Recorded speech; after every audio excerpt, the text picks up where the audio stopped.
Okay, so one of the questions I get regularly asked in market appraisal appointments is to basically explain our fees, what it is we charge and kind of what we're charging for. You probably find that as well in your appointments? I do, quite a lot of the time. Yeah. So with our fees, obviously, it's split into two sections. So we've got the initial upfront marketing fee, which I'll explain, and then we've got the commission completion fee. Yeah. So the reason for our agency that we charge the upfront fee is because it helps generate more interest, and it also covers the initial time that we spend. So when we are simply just getting a property ready to go to market, it takes on average between 5 and 10 hours for us to make sure everything's properly done, so that when we go to market, we know categorically we are the best property in the area on how it looks online. So I'll talk you through the way that we work, the processes that we put in place, and then I can expand on them. So the first things first, what we look to do is arrange the professional marketing. So we speak to the sellers, work out their availability, because ultimately we need to work together to get something in the diary. So on the day of the marketing, first of all, we need to make sure the weather's okay. If it's pouring down, there's no point in us coming to do everything. You don't want it to look dull and dreary. You want it to be a nice day, as nice as we can.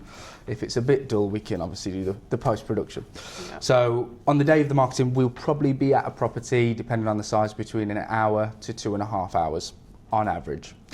And then what we do once we're there, first things first is all the professional photography. We go in first to do photos in each room, and while we're in the room, before we take the photo, we make sure that there's no eyesores, nothing's out of place. We stage it, if you like, to have its best foot forward. Once we've done every room with the photos, we then go around the whole house again and we do the 3D tour. The reason I like the 3D tours is because, one, I feel a lot of the time people go and view a property and they're instantly disappointed that the agents made the rooms look absolutely huge, and they get there and they think, well, where's the rest of it? Automatically, you're on the back foot, and I just think from there, the sense of trust between you and a prospective buyer is out the window, because they just feel lied to and disappointed. It's also about efficiency, I think, as well. So, you know, it means that a potential buyer can pretty much view that property at the comfort of their own home 24/7. So it's almost like the first in-person viewing acts as a second viewing. Exactly. And what I found, we've been doing it now just over a year, less time wasters. Yeah. Because they're spending that initial 10, 15 minutes going through the virtual tour on their phone, on their desktop, whatever it may be, and they can honestly say to themselves, well, it's not for us. Yeah. So the there's a quality box of that they viewings has need gone to up. tick, and they can see for themselves whether it's got it or not before even going to view. So. And there's also a really handy tool on the 3D tour that they can go in and measure certain distances. Yeah. So if they think, well, you know what, I don't want to get rid of my sofa, will it fit in the lounge? They can do that. Yeah. So I just think in the last year, the quality of our viewings has gone up, which in turn has meant it takes less viewings now to sell a house. Yeah. So last year, our average was 7 viewings per offer, and then you want a couple of offers to get it over the line. Which is much better than the industry average, which is about 11 viewings to one offer, so it just shows it's working. It does. After the virtual tour, we then still at the property and we go round again 2 times. One to do the portrait video, just goes over social media. Yeah. It acts as a bit of a teaser. We focus on the best features, any nice light fittings, etc. Just a typical social media post. Yeah. The second video is then the landscape video, which is more about the space, the size of the rooms. That goes all over social media. It goes on our website, it goes on the property listing. So the reason we spend so long at a property instead of just rushing around in 20 minutes with an iPhone is because we want to give buyers as much information as possible before they view it, so that they're not wasting their time, and then if they are viewing it and it's a quality viewing, the offer should match that. Yeah, absolutely. Then we use all of that marketing to prepare everything so we can send it across to the sellers. So again, a lot of time is spent doing the write-up, making sure the floor plan is accurate, correctly labelled, correct measurements, because again, property misdescription, you don't want measurements to be different to what they actually are. Yeah, so with the system that we use, it's about 98% accurate. You can never be 100%. I wish we could, but you can't. And then from that, once we have everything, back from the edits, so the photos, the videos, the floor plan, the virtual tour. We then spend a good number of hours preparing everything, pulling it together so that we can send it across to the seller. Yeah. Because I've heard horror stories where certain agents just put the property online as a bit of a rush job. Yeah. And then the sellers just see it online and they are shocked because there's spelling mistakes, they've not approved it. So I am under the impression that we very much work for the end client. Yeah, absolutely. They need to completely approve it before anybody sees it. Yeah. So before we start making calls and sending emails to the mailing list, before we put anything on social media, before we go on the portals, I want them to be absolutely happy. And then they just say, Ben, go ahead, do whatever you do best. Once we have their complete approval, on the Monday evening, the closest Monday evening, we do a social media post. So one or a couple of photos just on what I feel the best bits of the house are, to create some pre-market interest. Yeah, absolutely. From that point, on the Tuesday, we then start making calls to the mailing list. We then start sending out emails. Just a bit of a hot take for me is mailing lists aren't what they once were, because everything's done online now, and Rightmove did a study last year that 96% of all property sales happened online. So what once was a necessity, where you called people on the mailing list, is more of a afterthought for a lot of agents now. Yeah. But I still do it on that 1% chance because, as everyone knows, you only need one person to buy the house. Absolutely. And then on the Thursday morning, I'm a bit superstitious and I've always done it. I always list my properties on a Thursday, but that's because I did see that on a Thursday we got more interaction for properties because I think it's the weekend, people are winding down, they start looking to book viewings for the next weekend or the following weekend, so it gives them a couple of days instead of glass of wine on a Friday, rushing. It gives them a little bit of time. Thursday evening, the portrait video goes all over social media. Friday evening, the landscape video goes on social media, and then Saturday and Sunday, more social media, and then we do a Google advert as well. But on the social media, we don't just do a normal organic post where we just put it out, a short description, and then cross our fingers and hope for the best. When you do that, you can easily see the numbers. You'll probably get, on a good day, 300 views, which is nothing. It's just all your friends that are just being nosy. It's not a lot. It's not enough to warrant the post.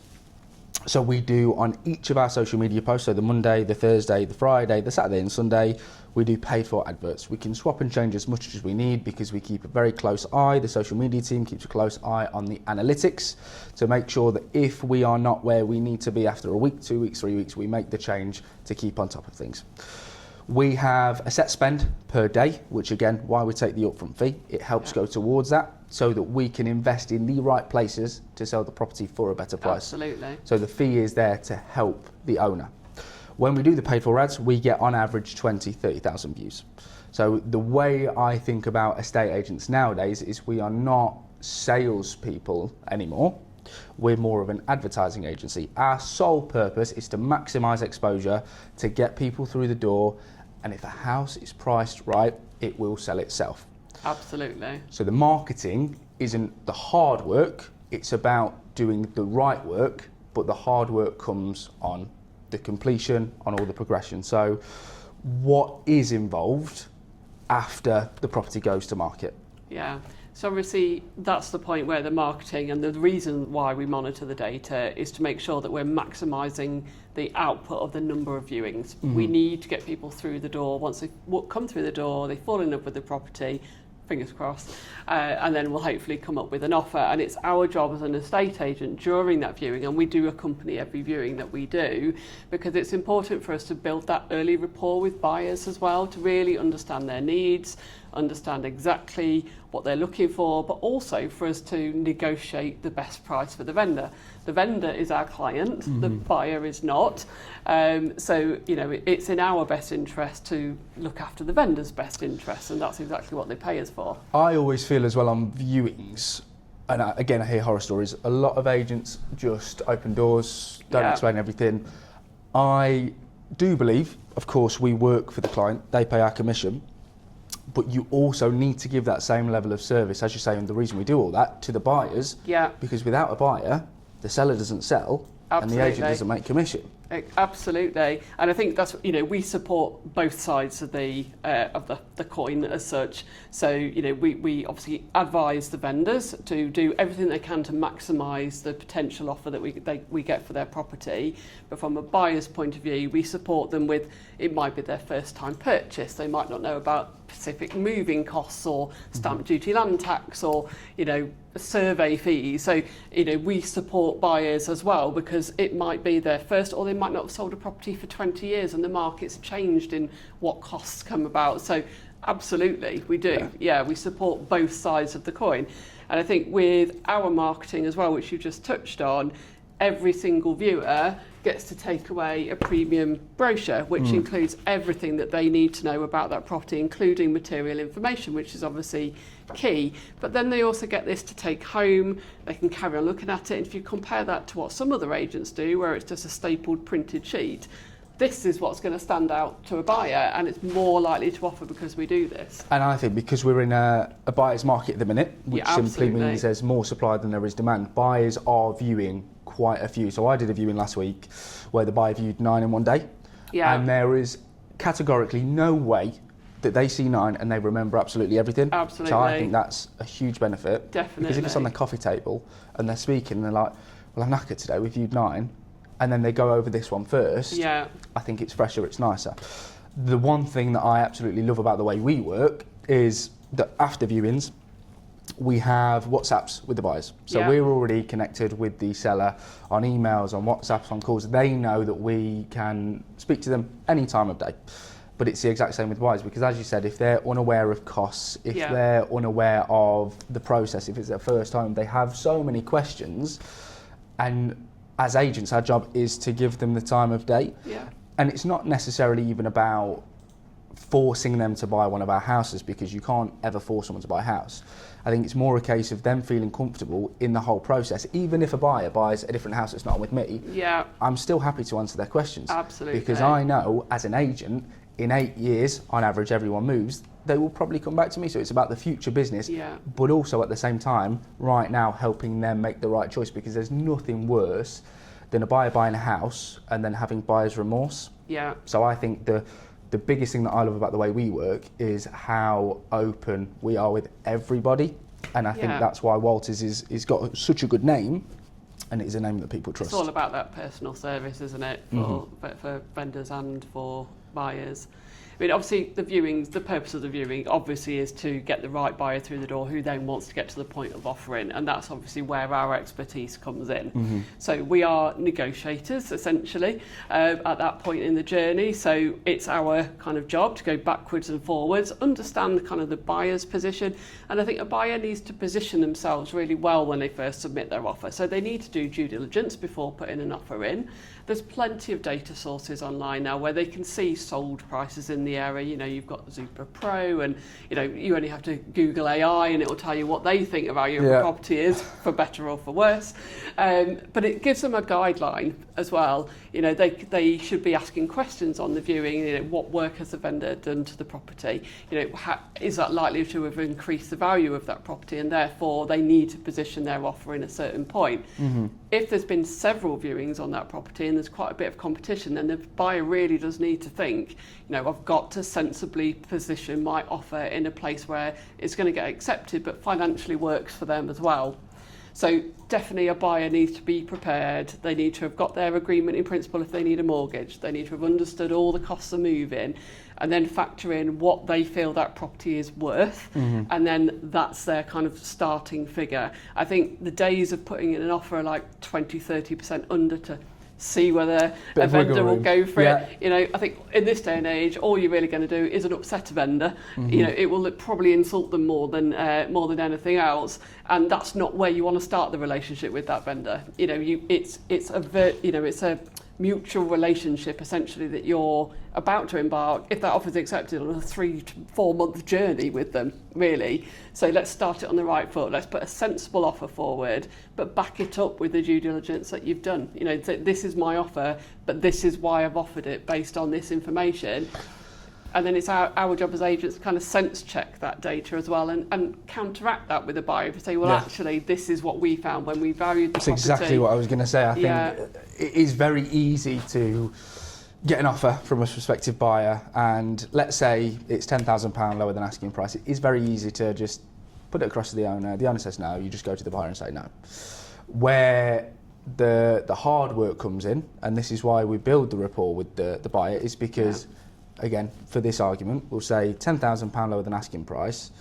Legally, as an agent, you have to submit all offers to the owner. So we will still do that, but in that interim, whilst it's being put to the owner, it's so beneficial to speak to the buyer, because on a buyer's first offer, yes, they're being cheeky because a buyer's main goal is to get it for as cheap as possible. Yeah. But it's about making them understand the property's value, because a buyer will pay more for a property, or at least the asking price, if they know it's a sound investment. So we'll touch on this on another video, but with the way that we value, we don't just look at other properties on the market, because if a property's been on the market for X amount of time and it's not sold, it's overpriced. And if you're using that figure to value this house in particular, you're going to be on the back foot straight away. So as long as we can say to a buyer, well, the average price in the area per square foot is this. It's had a new kitchen, so that's a 7% increase. New bathroom, 5%. Solar panels, 4%. Boiler, 4%, etc. We can explain all of this and we keep it documented in our system. They will then reflect on their offer and go, perhaps I'm being a bit cheeky. I think it is worth that now. Mr. and Mrs. Vendor, we've got you 5,000 more than the asking price. Thank you, we'll accept. Our job is now done. That's why we earn commission. We're not just a messenger. I think we're more proactive than that. And also, when an offer's put forward, obviously, if the vendor is buying on, we can help them to negotiate their onward purchase price as well. So if we can get them a saving in there, then they're more likely to be able to have that wiggle room to then accept a slightly lower offer from their property. And again, with a buyer's property, if they're in a chain, a good agent will work up and down that chain to build the chain that work for a price that works for everybody. And I think that's, again, where our expertise comes in. That comes with experience. And a lot of people, if they're a first-time buyer or they haven't sold a property for many years, as much as they like to think they can negotiate, they've probably not really been in a situation where they've had to negotiate an asset of quite this size before and understand the intricacies of doing so. So I know you touched on about helping our clients with their onward purchase. Why do you think that's so important? Well, I think it's making sure that everything works for everybody. If everybody will have needs within that chain, so a vendor might have a speed of sale. They might have an onward purchase where that buyer needs to sell within a certain time scale. So that's where, again, price can become a factor. So it's considering everybody's set of requirements within that chain. If the vendor has sourced their property, they need to achieve a quick sale, they want security, they need to know that they've secured a buyer, then absolutely, then that's, again, it's price. So it's really understanding for us what everybody's needs are as well as price, so we can administer that in. And I think when we're talking about negotiating as well, just on people's needs, when you're selling a house or buying a house, if we're helping our clients sell or buy, it isn't just, I don't think about the price. Yes, the price is, I would say, single-handedly the most important thing, but if there's a certain time pressure, then we need to factor that in. So I always say to my clients, where we earn our commission is obviously on the selling of a house. We try and make as much as we can as possible. But a big thing that we offer, which I know a lot of people don't, is that we will negotiate on their onward purchase. So there's been occasions, my most recent occasion, I saved £50,000 for them. So now my fee is pennies on what I've made them on their sale and saved them on their purchase. So it is factoring everything together as part of the negotiation. Because if you just go in £50,000 lower than an asking price, they're just going to laugh you out. No, and we have obviously access to data that backs up the reason why we've gone in at that, which they probably won't. A buyer, if they were doing their own negotiation, wouldn't have access to. And also, I think if a buyer's negotiating their onward purchase, or the vendor that we're selling for, there's more emotion involved. Whereas we can go in with hard facts as their agent and say, look, this is why we're putting that offer forward, and it takes that emotional element away. So we've done the marketing now, everything's prepared, we've gone on the market, we've conducted the viewings, we've got the offer. What happens now? So obviously that's when we move into the conveyancing phase. So this is a really important part of the phase, and it's obviously probably the most lengthy part. So you're talking probably on average between 12 to 16 weeks for a typical transaction in the UK. But there's things that agents can do to speed that up. At Walters, we obviously have a dedicated sales progressor. So we have somebody that is constantly keeping in touch with everybody in the chain, all the conveyancers, the vendor, the buyer, making sure that all the milestones in the conveyancing process are literally flowing as they should. And if there is any kind of holes, bumps in the road as such, then we get that information straight away, and we can jump straight on it again with our expertise. So if you think about the conveyancing process, it's, you know, the solicitors will be issuing the draft contract, they'll be doing searches, then obviously the conveyancer will review all the information that comes back. The buyer at that point will probably organise a survey. So there's obviously different types of survey that a buyer can instruct, and obviously different costs come in based on that. If they're having a mortgage, it will need a mortgage valuation. So all these factors kind of then start to come into that conveyancing journey, which also brings an element of risk. And it's our job as agents to then make sure we're mitigating each risk as much as we can with the knowledge that we have of previous sales and our experience in the industry. Because there's lots of things where we might need to jump in and go, well, actually the survey, they might have come back with the mortgage valuation might have come back with a slight down valuation. You know, it happens. And then again, it's our job as agents to then go back up and down the chain and see if we can kind of split that down valuation across people in the chain to keep that chain together. You know, 1 in 3 sales fall through. Fortunately, not with Walters, but you know, in the UK, that's the typical average, because there are these risks involved. There are these kind of elements that come in that will cause a sale to fall through.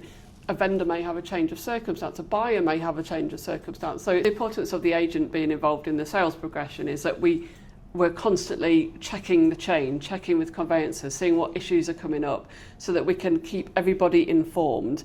If there's an issue that crops up, it's for us as an agent to try and mitigate that risk. So, you know, there's all manner of things that can crop up during a transaction, but the quicker we can get it to completion, the less risk there is of it falling through. And I think there's a lot of people out there with the common misconception that as soon as an offer's accepted, the agent then just steps back. Yeah. So I think it's great that we've expanded that. Our job, in fact, gets harder once the offer is submitted, because daily, weekly, bi-weekly, we're constantly chasing everything to get it through. And I mean, the biggest statistic that shocked me in 2025 was that on average in the whole of the UK, so we'll go a bit broader for now, the whole of the UK, of 100% of properties that came to market, only 54% went to completion. Yeah. So more than that sold, but then things fall through. As you said, you've got a 33% chance reoccurring of things falling through. So I think that statistic is ridiculous. You are essentially putting your house on the market as a seller, and you've got a 50-50 chance of selling. Yeah. And one thing that I'm really proud of, again, in 2025 when we did our end of year review, was that of 100% of properties that went to market with us, we'd sold 74% of them. A few were on the market for various different reasons. And when it went to completion, 93% of those 74 completed. So we almost doubled, not quite, and it can never be 100% for obvious reasons, but we almost doubled what the industry average was. And I think that's because we don't just step back when an offer is accepted, we proactively make sure it goes through, because we want our clients to be able to go to their next chapter, and we want buyers to start fresh in their home. So that is, I think, single-handedly where we earn the commission. Absolutely. Because that's the hardest thing. And the thing about Walters with our close-knit, smaller team is we're all in the loop. We can all step in when we need to. We all know what's happening. We can fix things. We can talk to people. So, yeah. Absolutely. And so when we talk about expertise, you know, often a sale falls through following a survey. That generally is the kind of, I think, that probably one of the main catalysts. And sometimes it's just because that buyer just may not have the full understanding of what a surveyor is actually raising as a point. Surveyors will also raise points, more so, because older houses, especially in Lincolnshire, there's loads of character. Newark as well, there's so much character. it isn't going to be perfect. And you even see new builds that have surveys that aren't perfect. Yeah. So I think it's very important that we are there to educate people. And obviously what the conveyancers during the journey are obviously raising inquiries across both sides, and once all the inquiries are then satisfied, we're at the point then when we can discuss exchange and completion dates and actually get to that point where we actually complete. At that point is when our fee as an agent becomes due. So that's why there's kind of a separate marketing fee for that initial part of the work, and then there's a sales commission fee, which is for getting that property to completion and it completing and all the work that is involved in that. Great. So I hope people found that useful. So I think we will, from now, continue to make informative videos because there's so many misconceptions and information that people don't quite understand. So if you enjoyed this video, please feel free to give us a follow, and if you want us to make any videos about any specific questions that you've got, please let us know. Thank you.